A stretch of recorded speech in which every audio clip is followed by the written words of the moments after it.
Boa noite, igreja. Paz seja convosco, amém? Glória a Deus. Queridos, eu quero trazer uma palavra que eu creio que vai ser muito pontual para essa estação. Nós estamos entrando no inverno e eu quero falar um pouco sobre frieza espiritual, que todos nós estamos sujeitos a viver. Quando o boleto começa a chegar, quando a gente começa a viver uma fase ansiosa da vida, quando a gente se distrai demais, ou aqueles períodos que você está tão viciado no celular, que você começa a consumir e começa a perder o interesse pelas coisas, parece que as coisas parecem perder o sentido. Então eu tenho certeza que hoje a palavra ela não vem para te confrontar ou para deixar você para baixo, mas ela vem para apontar maneiras de como você vai se aquecer na presença de Deus. Vamos orar? Feche seus olhos, coloque sua mão sobre o seu coração. Senhor, meu Deus e Pai, nós te glorificamos, Jesus. Nós te bendizemos, a tua presença é real em nosso meio. Fala conosco, Senhor. Ministra sobre as nossas vidas. Traz revelação da tua palavra. Senhor, que o nosso entendimento possa ser aberto e nós possamos viver uma vida fervorosa na tua presença, em nome de Jesus. Amém e amém. O tema dessa mensagem é o fim da frieza espiritual, porque eu creio que se a frieza estiver rondando a tua vida, hoje é o dia do fim dela, no nome de Jesus. Tem um texto que eu quero compartilhar com vocês para a gente dar início, é Mateus capítulo 24, versículo 12. Se você está com a sua Bíblia impressa aí, segura ela na mão, abre ela. Mateus 24, 12, ou celular, ou acompanhe no telão com a gente.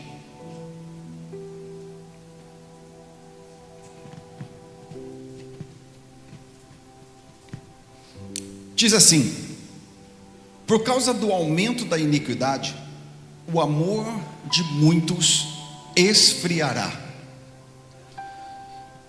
Jesus ele faz essa declaração e, por mais que pareça ser pessimista, mas ela traz uma esperança, porque diz assim: a iniquidade ela vai aumentar, o pecado ele vai ser propagado. E por causa disso, o amor de muitos vai começar a se esfriar. Mas ele diz assim: de muitos, não de todos. Eu não sei você, mas eu quero fazer parte da estatística daqueles que vão continuar queimando para Jesus e não vai ser afetado por uma frieza. Olha para alguém perto de você que não vai ser afetado pela frieza espiritual. Fala: eu já posso olhar para alguém queimando por Jesus. Fala: eu não vou fazer parte dessa estatística. Isso é tão interessante porque quando se fala que a iniquidade ela aumentaria, que ela cresceria, nós podemos ver que tudo o que ganha volume e forma acaba se tornando uma cultura. A gente vive num tempo onde a gente ouve muito sobre modernidade. Não, as coisas são para frente, as coisas são diferentes, mas a palavra ela continua sendo a mesma. Qual é o grande problema hoje? Os cristãos olharem para o mundo de hoje e acostumar com aquilo que Deus condena. Isso é um grande problema, a gente olhar para aquilo que a palavra ela aponta como pecado e a gente apontar como normal. Nós devemos amar todos, qualquer pessoa nós devemos amar, mas entre amar e concordar com o erro é completamente diferente, são coisas distintas. Eu posso amar, mas eu nunca posso normalizar aquilo que o Senhor apontou que é errado. Outro dia, eu rolando o feed, apareceu um pastor falando com muita alegria: ai, eu sou alegre, sou feliz. Eu sou casado com outro homem faz 10 anos. Nós devemos amar, mas não podemos normalizar aquilo que Deus não aprova. Eu estou falando de algo desse porte, mas e coisas que nós, no dia a dia, começamos a achar normal? Criamos hábito de mentir e está tudo bem. Viver contando mentira. Você conhece alguém que vive contando mentira? Sempre conta uma história, sempre inventa, sempre aumenta um tanto, nunca é verdadeiro, sempre tem uma mentira na ponta da língua, sempre tem uma desculpa, mas está tudo bem.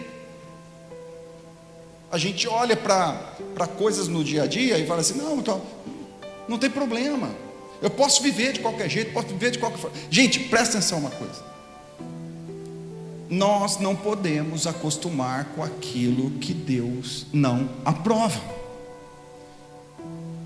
A gente já tem tanta coisa que a gente enfrenta: excesso de distração, vício em tela, uma superficialidade espiritual, entretenimento constante, tantas coisas que a gente luta para se manter firme, que são coisas que nós temos que batalhar no dia a dia para não cair. E também temos que vigiar para não se acostumar, para não falar assim: não tem problema isso, não está tudo bem isso. Irmãos, tem coisas que nunca vai estar bem.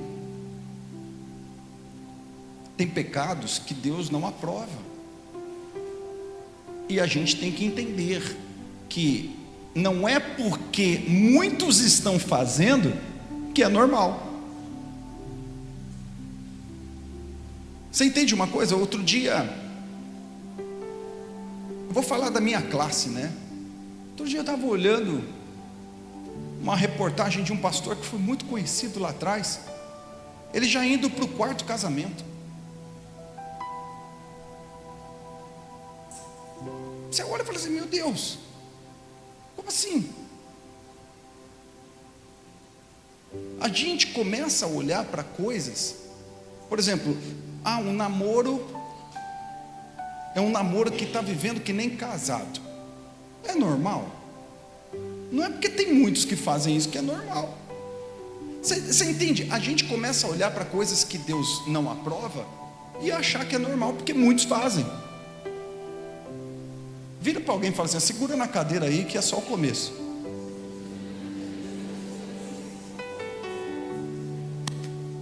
Não é isso, quer dizer, não, todo mundo faz, não, tá tudo beleza, porque todo mundo... Você sabe o que acontece? Deus olha para Sodoma e Gomorra e aquele povo vivendo no pecado, aquele povo vivendo uma vida torta, aquele povo vivendo uma vida problemática. O Senhor olhou e falou assim: eu vou destruir, vou acabar, porque a cultura daquele lugar contaminou todo mundo. E aí entra a intercessão de Moisés, se tivesse pessoas fiéis lá. O que eu quero dizer para você é que a cultura, ela tem um poder muito forte de querer mexer com a gente. Então, entenda uma coisa: nós fomos chamados para viver na contramão do mundo. Glória a Deus que eu ouvi um aleluia. Eu acho que alguém mais poderia concordar com isso. Nós fomos chamados para viver na contramão do mundo.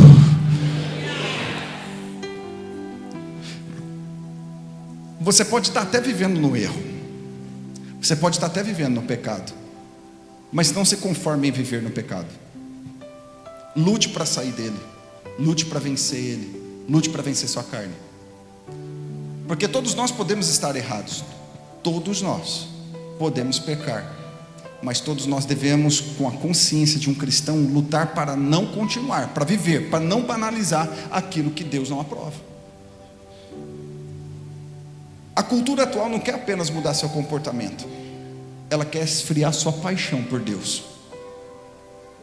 O pecado não precisa tirar você da igreja para destruir sua vida espiritual, basta roubar o seu fogo. Presta atenção uma coisa: esses dias, eu não me recordo com quem eu estava conversando, porque eu falei desse mesmo assunto com acho que umas 2, 3 pessoas na mesma semana. Você sabe qual que é uma das estratégias do diabo contra a igreja, para deixar a igreja estéril?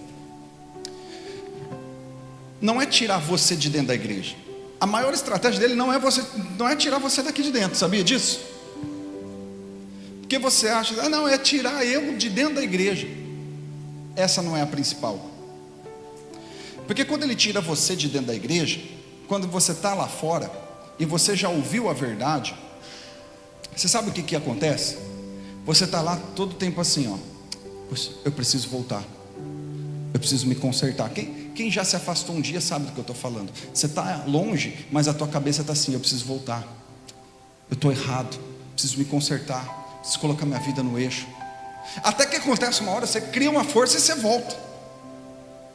Mas sabe qual que é a maior estratégia dele? É manter você dentro da igreja frio. Porque você já está no lugar onde a palavra é ministrada, onde existe a presença. Então quando você está no lugar da presença e frio, você está muitas vezes assim, com aquele pensamento se enganando. Ah, mas eu já estou indo na igreja. Não, mas eu já oro. Mas eu já tenho Deus. Mas frio. E você não vai ver ninguém frio, frutífero. Ninguém. Não tem como. Por isso, quando ele mantém você aqui dentro frio, essa é a maior estratégia. Ele está lá, mas não frutifica. Ele está lá, mas não queima. Ele está lá, porque assim, ó, um carvão que não pega fogo, ele não está cumprindo o seu papel. Um cristão que não queima, um cristão que não incendeia, um cristão que não está cheio do Espírito Santo, um cristão que não está fazendo o papel dele, meu irmão, ele não está cumprindo o seu papel. Quem está entendendo, diga um amém. Então, presta atenção, essa é a maior estratégia dele. E muitas vezes a frieza chega de uma forma lenta. Ela não é assim, ó, pum, de uma hora para outra. Ela é de uma maneira lenta e graduativa. Vem aqui, meu assistente. Você é descendente de europeu também? Estou vendo que você está usando blazer esses dias.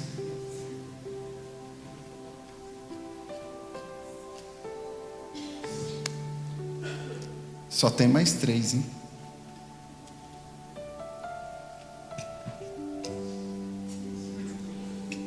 Estenda as mãos, igreja. Vamos orar.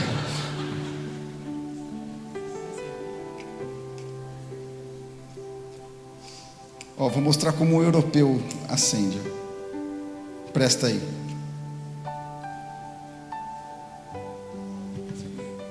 O europeu faz assim.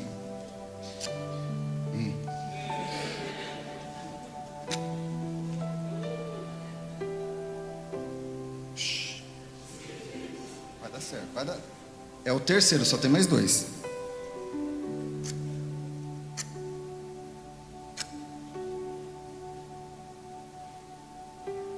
Ninguém vai aplaudir Jesus por isso, gente. Ai, meu Deus, vai.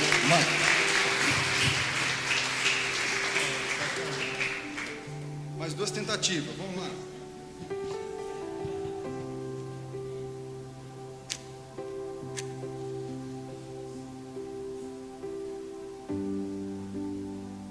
Vocês estão na festa, vocês aplaudiram antes de dar certo.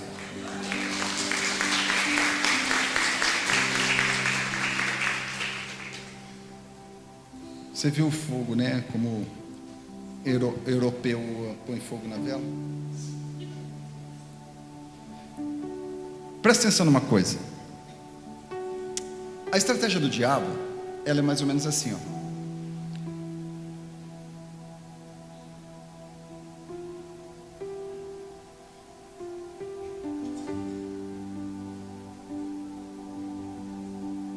Ela não é assim, ó. Ela é sutil.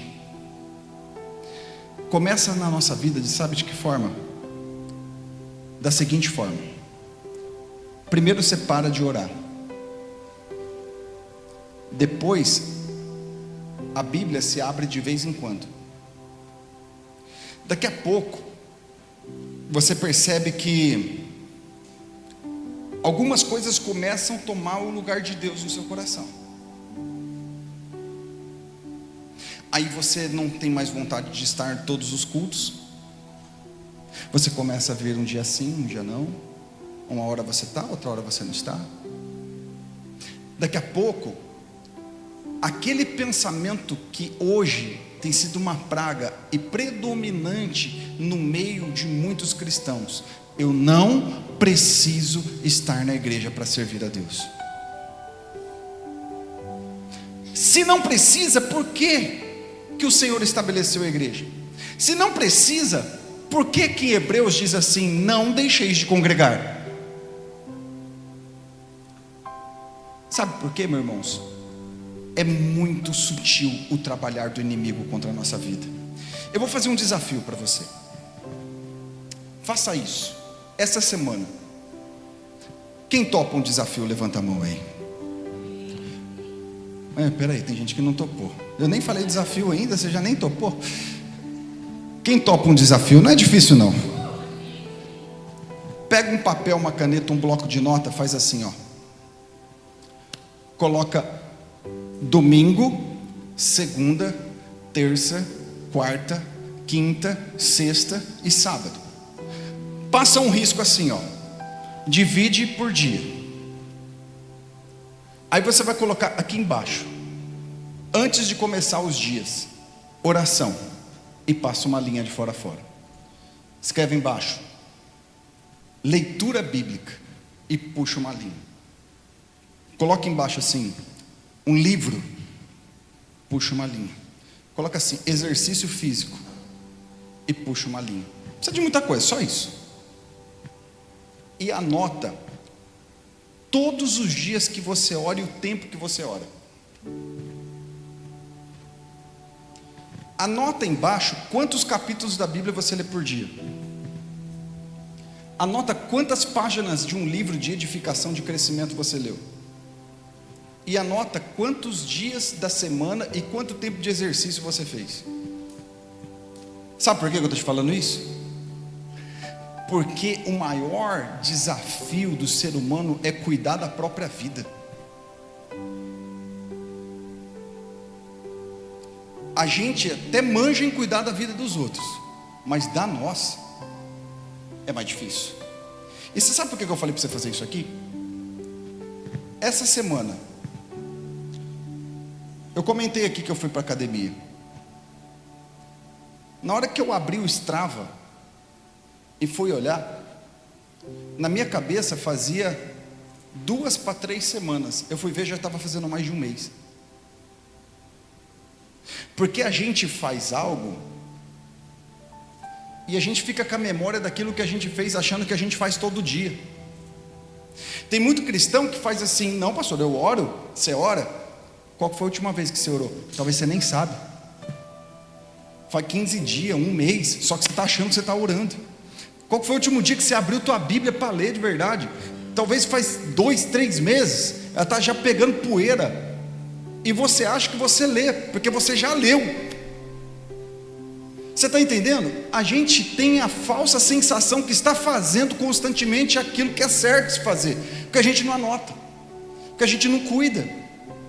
Eu estou falando isso para vocês, meus irmãos, porque se você não cuida da sua vida, se você não zela pela sua vida, você corre um grande risco de apagar o fogo do Espírito de Deus sobre ti.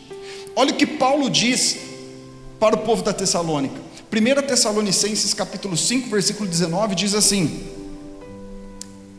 é um grande versículo, mas pequeno em palavras: não apagueis o Espírito. Não apagueis o Espírito. Quando a Bíblia fala isso, você sabe o que Paulo está querendo dizer? A responsabilidade do fogo estar queimando é nossa. Ninguém tem responsabilidade por você. Para de querer responsabilizar os outros pela frieza que está rondando a sua vida. Eu não tenho poder de fazer minha esposa queimar. Ela não tem poder de fazer eu queimar. Ela pode estar orando todo dia, mas se eu estou frio, meu irmão, ela vai orar um monte, mas eu vou continuar frio. Eu não tenho poder de fazer o meu filho queimar. Ele não tem poder de fazer o pai dele queimar. Entenda uma coisa: você é responsável pelo fogo, você é responsável por estar bem com Deus, você é responsável da sua vida espiritual. Não jogue a culpa no líder, não jogue a culpa no pastor, não jogue a culpa na igreja, não jogue a culpa nos outros, daquilo que é responsabilidade sua. Nós somos responsáveis. Bate no teu peito e fala assim: ó, eu sou responsável pela minha vida. É como aquele que cuida de um forno. Você já viu padaria dos fornos antigos? Se não cuidar do fogo, se não colocar lenha, se não abanar, se não fizer o que tem que fazer, meu irmão, o fogo apaga e você nem vê. É exatamente isso. A gente precisa ser responsável pelo fogo. A gente precisa estar de olho no que pode estar esfriando a nossa vida. O diabo não precisa destruir a sua fé. Basta convencer você a negligenciá-la. Se ele convenceu você a não cuidar, a você não ter a percepção que você precisa cuidar, meu irmão, é só o que ele precisava. Ele não precisa vir fazer uma grande catástrofe. Se ele te convenceu de não cuidar, ele já está conseguindo o que ele quer. Mas agora eu preciso falar com vocês. Nós vamos caminhar para a parte final dessa mensagem. Talvez você já está consciente do que te esfriou, do que pode estar gerando em você. Você está consciente da sua responsabilidade. Mas agora eu quero falar para você o que te mantém aquecido. Vou repetir aqui, quem sabe alguém está na fé. Eu vou te falar sobre o que vai te manter aquecido na presença de Deus. A primeira coisa, contato. Nós vamos ver o que a igreja mais quente da história fazia. Vamos olhar para ela? Vamos abrir lá em Atos capítulo 2, versículo 42 e 43.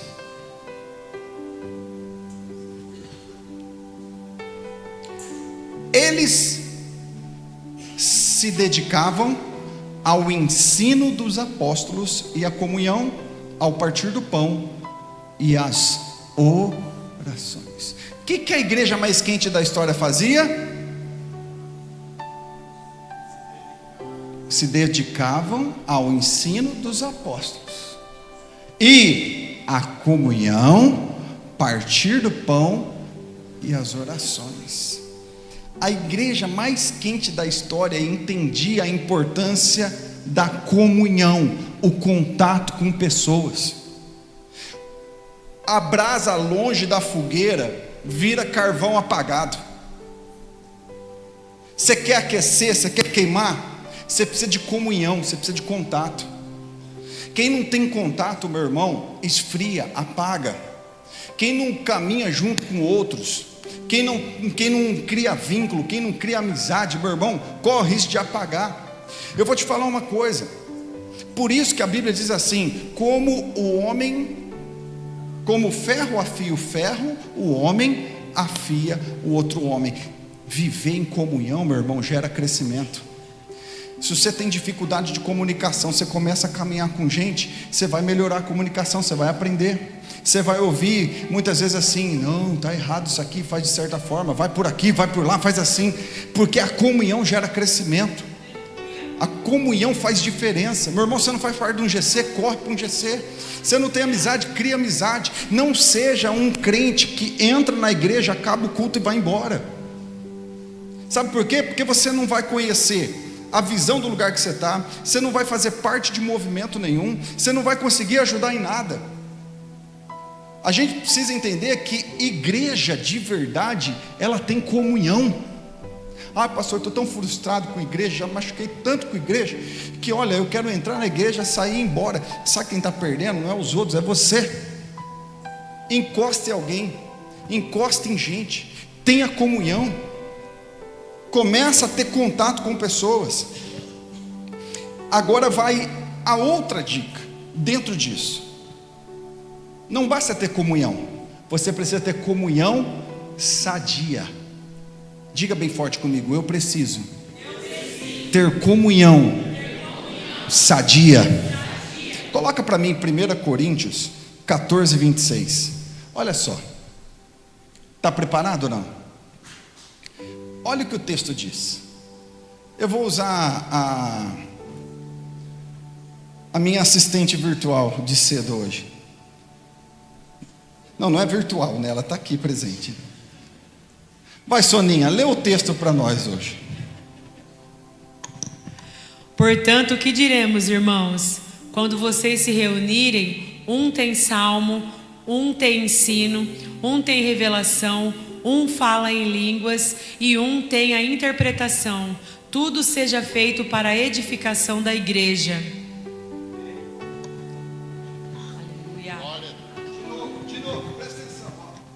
Portanto, o que diremos, irmãos? Quando vocês se reunirem, um tem salmo, um tem ensino, um tem revelação, um fala em línguas e um tem a interpretação.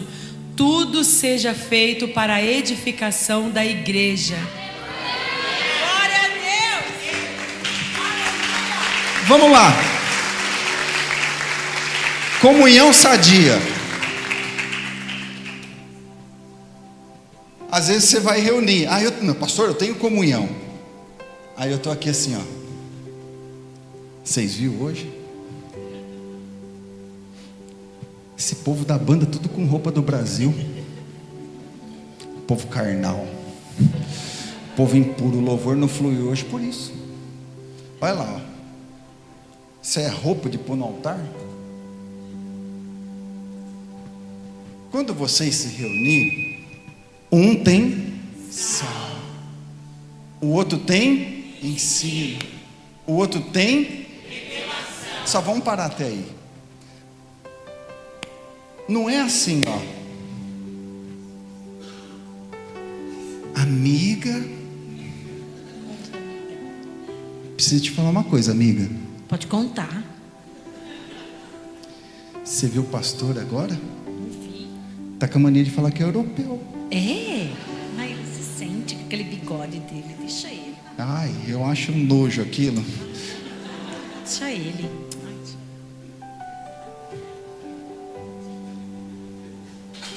Quando vocês se reúnem, um tem salmo, um tem ensino, um tem. Você está entendendo, meu irmão? Será que a minha comunhão é sadia? Será que é sadia? Reúne, Diogo. Agora é. Nós ensaiamos cedo. É sadio? Quando reúne e começa a falar mal do um, do outro, do irmão. Você viu, ó? Mateus tocou, passou perto de mim, nem me cumprimentou. É de mim também, eu não cumprimento.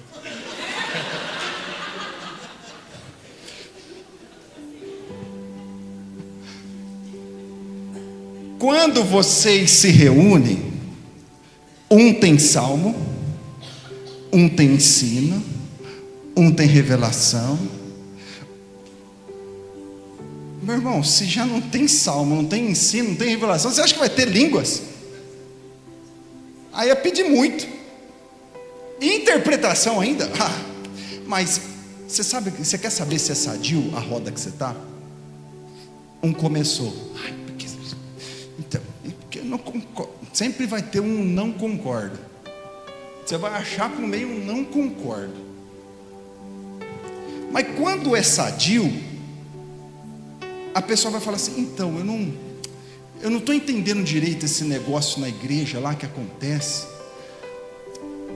Por que tem isso? Aí, quando é sadio, um vai ter ensino. Olha, meu irmão, é assim, porque a Bíblia diz assim, assim, assim.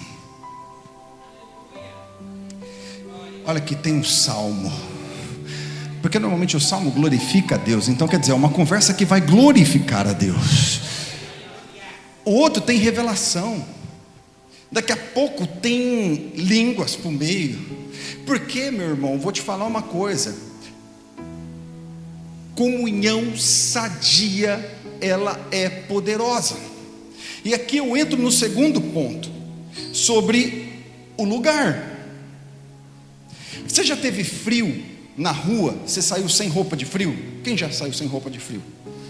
Aí você entra dentro da sua casa, no ambiente. Aí você fala: nossa, aqui está quentinho. Porque ambiente importa, o lugar importa. Não é qualquer lugar que te cabe, não é qualquer lugar que você deve ir, não é qualquer roda que você deve estar. Eu ouvi uma frase esses dias que diz assim: uma das maneiras de mudar a vida de alguém é mudar de ambiente. Você quer mudar de vida? Você quer aquecer? Mude os ambientes. Eu me recordo, minha mãe está aqui de prova, e do lado da casa dela tem um boteco. E nesse bar, assim, hoje eu não sei mais, mas na época que eu me converti, 80% do povo que frequentava lá eram os meus amigos. Mas quando eu comecei a caminhar com Jesus, eu passava em frente de lá. Oba! E por anos eu nunca parei lá. Porque o ambiente influencia. O ambiente faz uma coisa com você. O ambiente pode sugerir concessões. Vai ter lugar que você vai estar, ele é sugestivo para você voltar a beber. Tem lugar que você vai estar, ele é sugestivo para você cair no pecado. Tem ambientes que você está, que ele é sugestivo.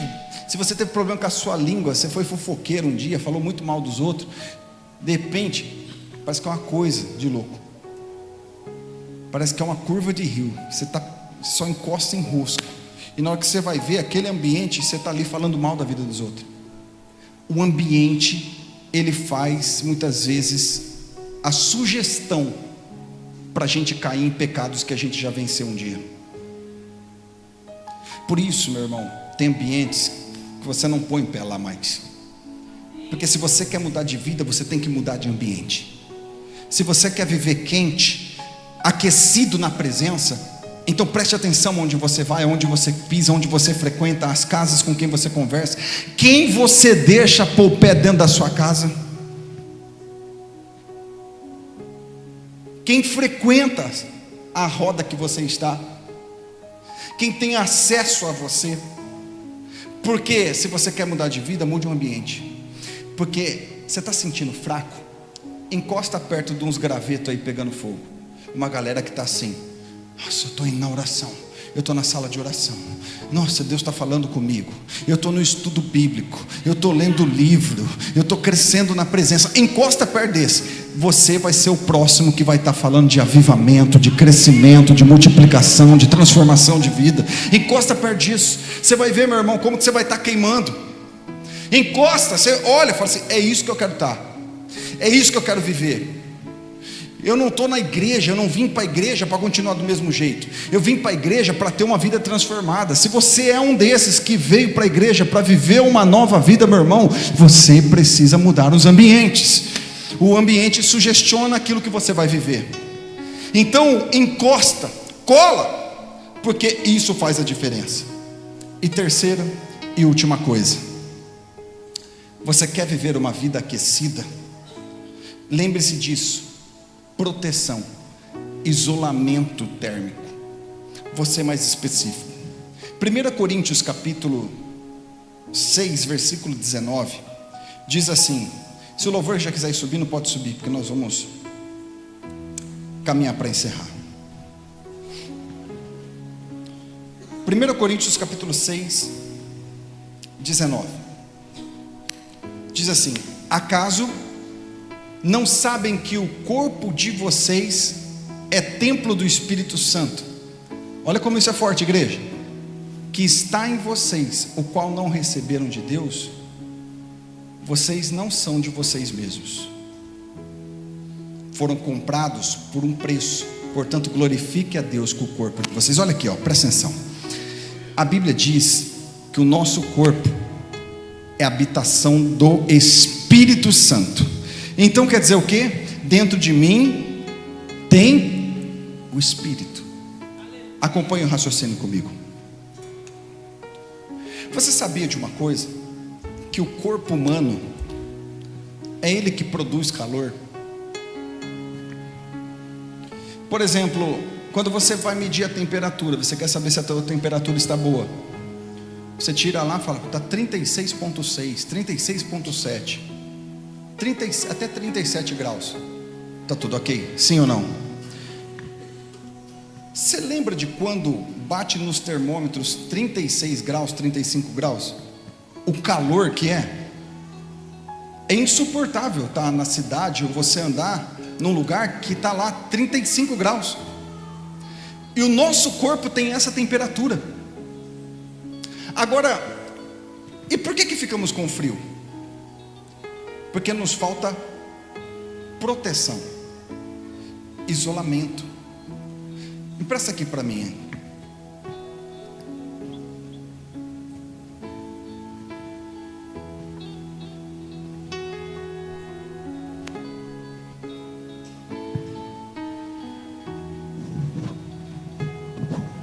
É assim, meu irmão, você vai entender o que eu quero te dizer.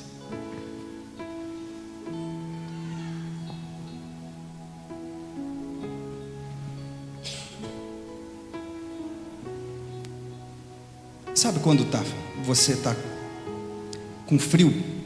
Ontem a minha vontade era de ficar assim o dia inteiro. Aí você está com frio, você se enrola. Aí até o pé você põe uma meia e faz o quê? Você fica tudo ali enroladinho. Daqui a pouco você começa a se aquecer e ficar com calor. O que te aqueceu? A gente fala assim, o cobertor me aqueceu. Não é isso.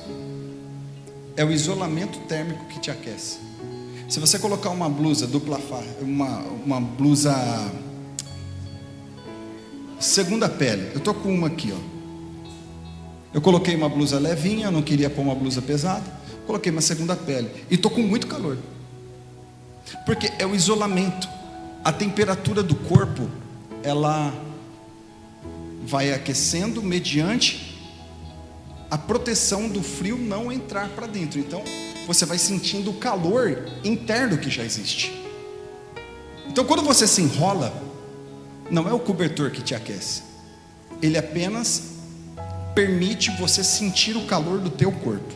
Porque o calor já está dentro de você. Eu vou te falar de algo poderoso. O fogo já está aqui. O que nos protege chama-se disciplinas espirituais. As disciplinas espirituais são o nosso protetor, o nosso cobertor. A oração, o jejum, a leitura da palavra, a meditação na palavra, ela é a tua proteção. Quando você está ali, você está com frio. Ai, que tempo frio, meu Deus, estou esfriando. As coisas estão tão difíceis para mim. As coisas estão complicadas, eu não sei. Parece que o culto não faz mais sentido. Parece que a presença não faz mais sentido. Você sabe o que está precisando para aquecer de novo? Pega a oração. Começa a orar de novo. Começa a ler de novo. Começa a meditar de novo. Começa a jejuar de novo.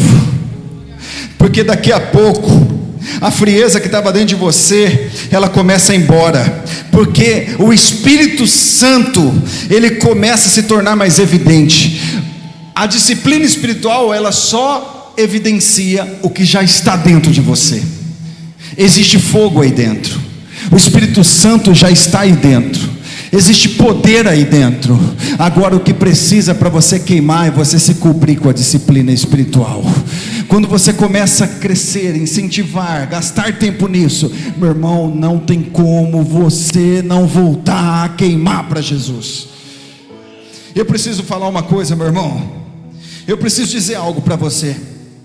Chegou a hora de você entender que para que você queime, algo precisa ser feito, algo precisa ser investido.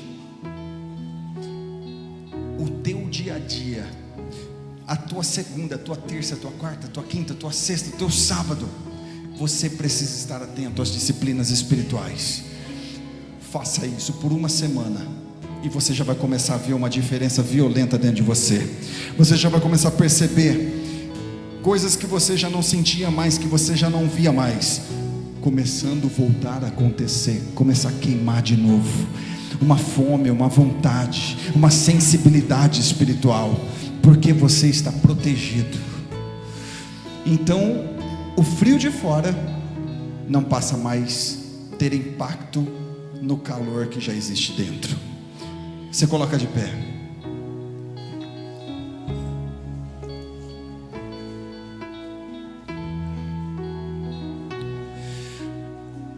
Preste atenção. Quando o quente entra em contato com o frio, porque frio nada mais é do que a ausência do calor. Agora há pouco eu estava ali na frente, a gente estava fazendo uns testes dos cafés. Quando você pega uma porcelana gelada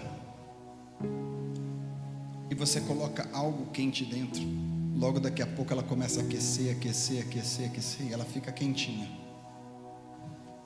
Porque o que é quente tem poder de transformar um ambiente frio. Da mesma forma, meu irmão, quando o cristão cheio do Espírito Santo entra em ambientes frios, ele não deve absorver a temperatura do ambiente, ele deve trazer a diferença para o ambiente. Daniel foi assim, no meio de uma Babilônia corrompida, ele estava quente, ele foi diferente. Paulo, dentro de uma cadeia, ele escreveu as cartas mais encorajadoras para a igreja. Jesus andava no meio de pecadores, mas quando ele estava no meio dos pecadores, os pecadores eram tocados e transformados. Eu preciso liberar uma palavra sobre a tua vida. Você pode até estar num ambiente frio, mas você vai estar pegando fogo. Você pode viver numa geração incrédula, fria, mas você será aquele que vai estar pegando fogo. O frio de fora não vai mais contagiar o que tem dentro de você. Não vai mais. Você vai contagiar o ambiente de fora. Esses homens não foram transformados pelo ambiente, mas eles impactaram o ambiente que eles estavam. Eu quero dizer para você, hoje chega o fim da frieza espiritual sobre a tua vida. Hoje chega o fim da frieza espiritual da sua vida. Você vai até estar num ambiente frio, mas você vai continuar queimando.